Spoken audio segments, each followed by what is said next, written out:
국민의힘 윤석열 후보가 자신의 SNS에 종부세 폭탄, 대통령이 되면 종부세를 전면 재검토할 것이라고 밝히면서 쟁점이 됐습니다. 22일 국세청의 종부세 고지서 발송을 일주일여 앞두고 이뤄진 발언입니다. 그 배경 무엇일지 짐작이 가지 않는 바는 아닙니다만 이 윤석열 후보의 발언 그리고 세금 정책에 대해서 나라살림연구소 이상민 수석연구위원과 이야기해 보도록 하겠습니다. 안녕하세요. 예, 안녕하세요. 네네. 자, 많은 분들이 다 안다고 생각하지만 사실 재산세랑 종부세랑 이게 정확하게 뭔지 헷갈리거든요. 이 종부세를 왜냐하면 과세 받은 사람들이 과세 대상인 분들이 워낙 적기 때문에 두 개를 동시에 재산세에 종부세를 다 내는 분들이 많지는 않거든요. 그렇죠? 그렇죠. 예. 자, 일단 종부세는 뭐고 재산세는 뭡니까?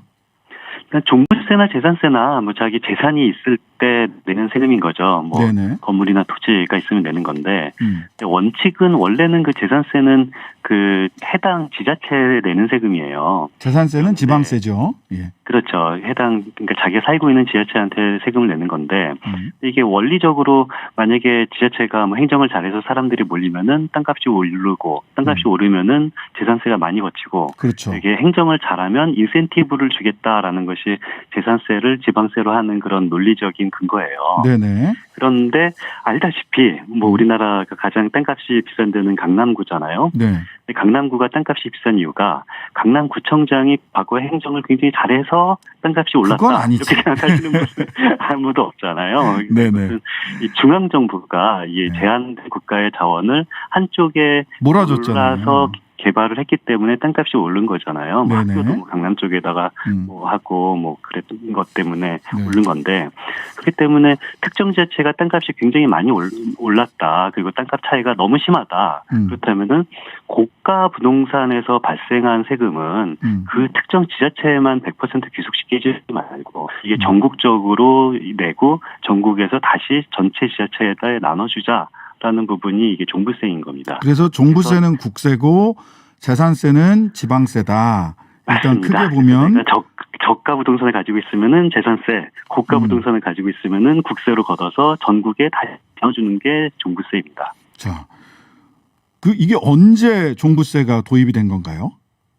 이 노무현 정부 때 그때 도입이 됐고요. 네. 이게 그때 이 어떤 고가 부동산을 전국 균형 발전 차원으로 이 종부세를 하자라는 그런 의미가 있었고요. 네네. 이후에 이명박 정부 때 이게 좀 악화됐다가 그리고 이번 정부 때 종부세가 조금 특히 그 다주택자 위주로 강화가 됐죠. 네. 이게 이제 종부세가 위헌이다라고 이제 자꾸 말하시는 분들 계신데 제가 이제 변호사니까 헌재에서 위헌 나온 거는 합산과세, 부부 합산과세 하는 것만 위헌이에요. 한 집안 그렇죠. 개인에게 과세해야 되는데 부부 합산과세하면 과세가 너무 많이 되니까 그것만 위헌이고 그렇죠. 종부세가 필요하다. 종부세를 과세를 이렇게 하자. 나머지는 다 합헌이었습니다. 그래서 종부세가 위헌이다라고 하는 말은 사실이 아니다라는 말씀을 좀. 당시 2008년도 헌법재판소 취지에 따라서도 그 종부세 부과 그 세율 같은 경우는 과세 목적에 따라서 정당하다라는 것이 그럼요. 2008년도 헌법재판소의 의미였습니다. 네, 그래서 자꾸 이거 종부세는 위헌입니다. 이렇게 얘기하는 거는 거짓말이다. 하나 찍고 가고요. 예, 맞습니다. 예. 자, 현재 종부세 과세 대상자는 얼마나 됩니까? 한 주택분이 한 60만 명 정도 되지 않을까 추정하고 있고요. 주택분 60만. 토지분이 한 10만 명 정도 될 거다라고 알려져 있습니다. 토지분 10만은 대부분 법인 쪽 아닌가요? 그렇죠. 대부분 법인이고요. 예, 토지는 개인은? 이게 종합합산 토지 같은 경우는 한 100억 정도가 돼야지 이게 과세 대상이에요. 그래서 뭐 개인이 이 100억 정도 토지를 갖고 있는 분은 대단히 소수죠. 네, 주택분에서도 개인보다는 법인이 굉장히 비율이 높은 것으로 저는 알고 있기는 한데요. 예, 네, 맞습니다. 예, 그래서 개인 여기가 주택분 60만, 토지분 10만이라고 하지만 이 중에서 개인은 그 중에서도 뭐 더 적은 숫자다, 훨씬 더 적은 숫자다. 일단 요 정도는. 우리나라 주택이 한 1,400만 채 정도 있거든요. 그 중에서 뭐 한 60만 채 정도가 종부세 대상자다라고 그러면은 전체로 보면은 한 4% 가까이 정도 되고요. 근데 이 중에서 그 주택을 여러 채 소유하고 있는 분이 있으니까 실제 대상자 수는 뭐 한 전국 그 주택 소유자 중에서 한 3% 정도 되는 거니까요. 주택 소유하지 않는 분까지 따지면은 굉장히 아주 소수만 종부세 대상이 되는 거죠. 주택 소유자의 3%. 주택 안 갖고 계신 분들도 많으니까 사실은 뭐 거의 뭐 전 국민으로 놓으면 한 1, 2% 수준일 것으로 보이거든요. 전 국민의 그렇죠. 1, 2%에 해당하는 세금입니다. 네. 단골 손님 여러분, 종부세는 그런 겁니다. 자, 윤석열 후보가요, 어제 SNS에 올린 글 보면, 예. 1주택자와 다주택자가 다 이게 이 종부세를 그 과세 대상이 된다. 이렇게 얘기를 하는데, 1주택자 같은 경우는 사실 면제 방안도 굉장히 많고, 예. 이게 다주택자 같은 경우도 조정 대상 지역에 2주택 이상을 보유하거나 총 3주택 이상 이렇게 돼야 부과되는 거 아닌가요, 이거? 예, 맞습니다. 그러니까 똘똘한 한 채 이렇다고 해서 종부세 부과되는 거 아니지 않나요? 대부분? 그렇죠. 그러니까 1주택자는 여야가 합의해서 몇 달 전에 이미 주택 그 종부세 과세 대상 범위를 대폭 상향했어요. 네네. 공시지가 기준 과거에 9억 원에서 11억 원으로 올렸으니까요. 근데 공시지가가 11억 원이지 네네. 실거래가로 따지면 15억 원이 넘어야 되거든요. 뭐 한 16억 정도 아파트가 있다. 그러면 종부세는 10만 원도 안 됩니다. 한 8만 원 정도 되는 것이 8만 원. 16억 시가 16억 아파트를 가진 종부세의 부담액입니다. 네. 그리고 이게 연세 드신 분들한테는 더 많이 감면해 주지 않나요? 굉장히 많은 감면 혜택이 있고요. 오래 보유하신 분들 그리고 이 연령이 뭐 60세 이상, 뭐 70세 이상 그러면 또 감면이 또 절반 정도로 돼요. 근데 이것이 더블로 감면이 되거든요. 오래 보유한 거에다가 또 연세가 많이 됐다. 그러면은 감면이 양쪽 감면을 다 적용받기 때문에요. 실제로 연세가 된 오래 보유한 그런 1세대 1주택자 같은 경우는 대단히 종부세 부담은 아주 적죠. 저 이렇게 민변에서 나온 그 논평을 보니까 시가 20억 원 아파트 소유자가 현재 70세, 보유 기간 10년인 경우는 많아야 25만 원이네요. 예, 맞습니다. 예. 연 25만 원입니다. 예, 연 25만 원. 예. 요즘 25만 원이면은요, 저기 노량진에 있는 고시원 한 달 월세도 안 됩니다. 그렇죠. 뭐 우리가 직장인들 뭐 한 연봉 한 5천만 원 정도 돼도 세금을 뭐 그거보다는 훨씬 많이 내죠. 예, 건강보험료도 그거보다 많이 냅니다. 그럼요. 자, 근데 이게 이제 22일 날부터 종부세 저 세금 고지서가 나간다 하니까 이제 그걸 앞두고 이런 말씀을 하신 것 같아요. 예. 이 종부세 완화하거나 폐지했을 때, 자, 집값이 많이 오르니까 이거 부담을 줄여주겠다라는 이야기를 명분을 내세워서 하시는 건데, 종부세 완화하거나 폐지했을 경우에 집값 내려갑니까? 뭐 이론적으로도 그렇고 실질적으로도 그렇고요. 어떤 시장의 시그널, 이 시장 주택 가격은 굉장히 시장의 시그널이 중요해요. 네네. 말하는 시장의 시그널이라는 것은 이 보유세를 앞으로 올릴 것인지 내릴 것인지에 따라서 이 시장이 반응을 하게 되죠. 그렇죠. 만약에 이 종부세, 보유세를 좀 내린다라고 시장에 어떤 그런 좀 잘못된 시그널을 주면은 주택 가격은 더 오를 수밖에 없는 것이 그렇죠. 뭐 이론적으로도 그렇고 경험적으로도 그렇습니다. 자, 그러면 그러니까 보유세죠. 재산세나 종부세가 보유세인데 집을 갖고 있을 때 세금을 더 많이 주겠다. 그러면은 당연히 팔려고 할 거고. 팔려고 하면은 이제 양도소득세 문제가 나오잖아요. 양도소득세 그렇죠. 완화에 대해서는 윤 후보도 이재명 후보도 전부 다 내려야 된다. 근데 내리는 방법론은 좀 다른 것 같아요. 어떤 차이가 있는 건가요? 그러니까 양도소득세라는 것을 일단 좀 정확히 좀 이해를 해야 될 것 같은데요. 그러니까 양도소득세는 집을 팔 때 양도할 때 내는 세금은 아니에요. 네. 보통 일반적으로 양도세라고 줄여서 말하는데 네네. 정확히 말하면은 풀네임이 양도소득세잖아요. 네, 그렇죠. 그래서 양도할 때 소득이 생기면 그 소득에 세금을 내는 것이 양도소득세이기 때문에 네네. 당연히 이 거래세로 이해되면은 안 되는 거고요. 그러니까 취득세 같은 경우는 내가 주택을 살 때 무조건 내야 되는 세금이잖아요. 네네네. 거래세인 거죠. 근데 양도소득세 같은 경우는 팔 때 내가 무조건 내야 되는 것이 아니라 내가 팔았는데 만약에 양도소득이 생겼다. 양도 차익이 생겼다. 네네. 그러면은 생긴 소득에 대해서 내는 세금이 바로 양도소득세예요. 소득세네요. 그러니까. 그렇죠. 그래서 거래세가 아니라. 맞습니다.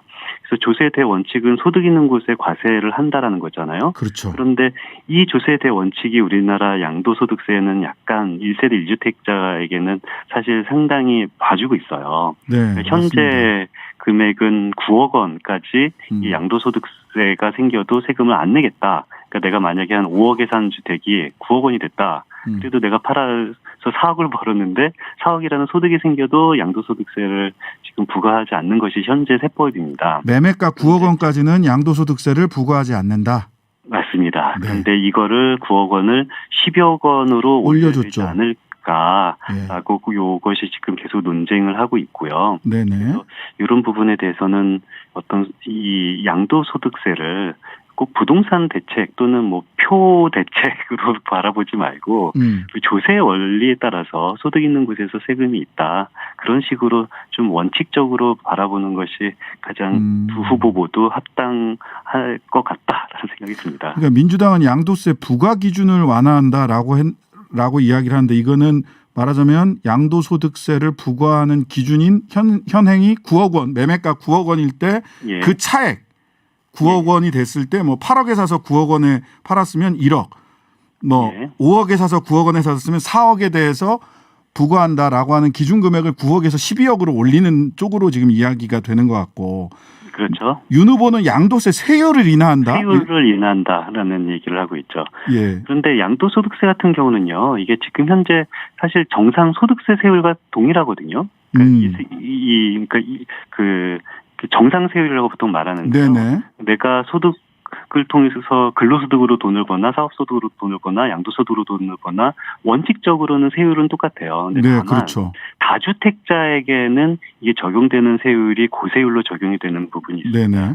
그런데 이 다주택자에 적용되는 고세율을 인하하겠다라는 걸로 해석이 되는데요. 네. 근데 특별히 이 다주택자들에게 어떤 우대해야 될 이유가 뭐죠? 우대를 해야 될 이유를 좀 더 물어봐야 될 것 같습니다. 저는 잘 이해가 안 가서요. 아니, 양도세 부과 기준 완화 같은 경우는 집값이 올랐으니까 물론 저는 뭐 이렇게 세금 막 깎아주는 거에 저는 개인적으로 반대합니다만은 그렇다고 하더라도 개인의 의견을 떠나서 집값이 올랐으니까 그 기준을 9억에서 12억으로 올리겠다라는 것은 뭐 논의의 대상일 수 있는데 양도소득세 그러니까 근로소득세도 있는 거고 사업소득세도 있는데 근로를 해서 노동을 해서 얻게 되는 소득이나 사업을 해서 얻게 되는 소득보다 집을 팔았을 때 얻게 되는 소득에서 세율을 낮춰줘야 될 이유가 저는 잘 모르겠어요. 그러게 말입니다. 그래서 이 정상 세율이라고 보통 말하는 이 동일한 이 세율이 다 같이 적용되는 것이 가장 세법적으로는 바람직하죠. 그러니까 소득세인데 근로소득세는 왜 안 깎아줘요? 이렇게 되면 사업소득세, 자영업자들 사업소득세나 중소기업 사업소득세, 부동산 팔 때 얻는 소득세보다 열심히 땀 흘려서 일한 사람들 소득세율을 더 깎아줘야 되는 거 아닌가? 그래서 뭐 다주택자들에게 지금 해당하는 그 고세율 그 부분을 깎아주는 것이 아닐까라는 생각이 드는데요. 네네네. 그렇군요. 다주택자를 왜 우대해야 되는지 저는 아직도 잘 모르겠습니다. 예. 자, 한 가지만 더 여쭤보겠습니다. 자, 이재명 후보가 국토보유세 신설 이야기를 하고 있어요. 이 부분도 논쟁거리인데 이 종부세하고는 어떻게 다른 겁니까? 그 종부세는요, 우리가 가진 모든 재산에 부과되는 세금이 아니에요. 그러니까 주택이랑 토지, 그 토지에게만 부과되는 세금이고, 상가나 빌딩 같은 경우에는 종부세가 현재 부과되고 있지 않아요. 이 의미가 종부세가 우리 주택이나 토지 같은 경우는 누구나 그 필요한 거기 때문에 소수의 사람들이 독점하는 것은 바람직하지 않다.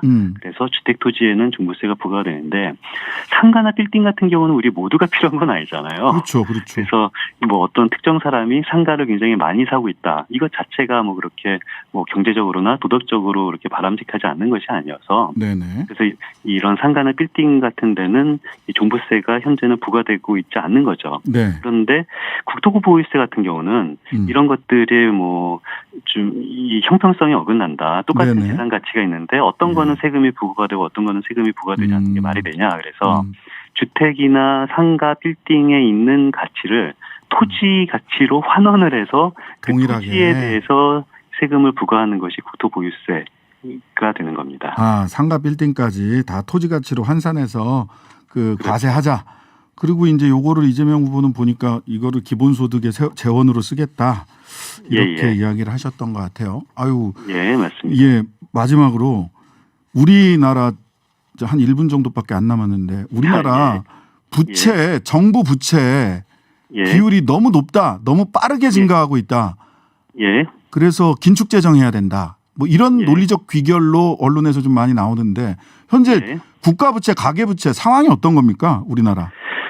지금 그 코로나 이후에 정부 부채 증가 정도를 보면 우리나라가 다른 나라보다는 적고요. 네. 그런데 가계 부채 증가 정도는 우리나라가 다른 나라보다 빠르죠. 한국보다 훨씬 더 큽니다. 그런데 이게 국가 부채와 가계 부채 같은 경우는 서로 이 음의 상관관계가 있거든요. 그래서 한쪽이 많아지면 한쪽은 적어지고 있는 상황이 계속 경험적으로 보이고 있는데요. 네. 그래서 우리나라 가계부채 증가하는 부분이 어떤 국가부채가 다른 나라보다 덜 증가하는 것에 영향이 있지 않을까라는 그런 생각을 갖게 됩니다. 네.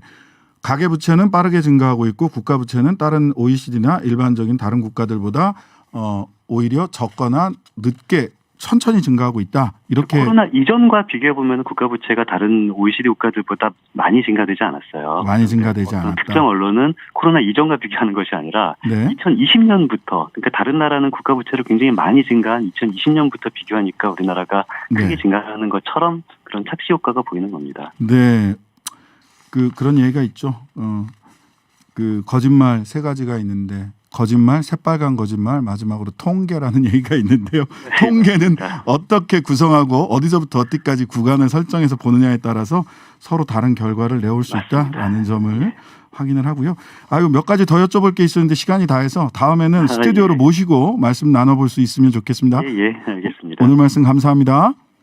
예, 감사합니다. 이상민 나라살림연구소 수석 연구위원이었습니다.